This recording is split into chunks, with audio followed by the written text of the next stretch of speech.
Merhabalar efendim, YouTube kanalıma hoş geldiniz. Nasılsınız, iyi misiniz, afiyette misiniz? Bu bölümde size karmaşık objeleri, görselleri nasıl yerleştirebiliriz?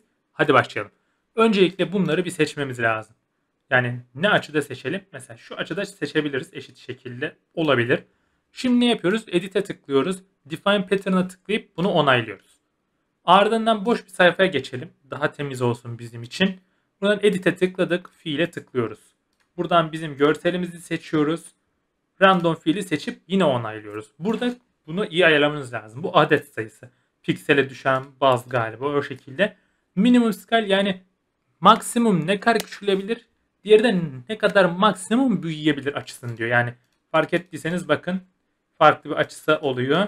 Bunu böyle ayarlayabilirsiniz.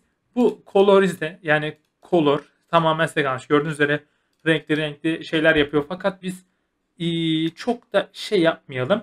Bu şekilde ayarlayabiliriz. Hatta birazcık daha dolgulu yapalım ve onaylayalım.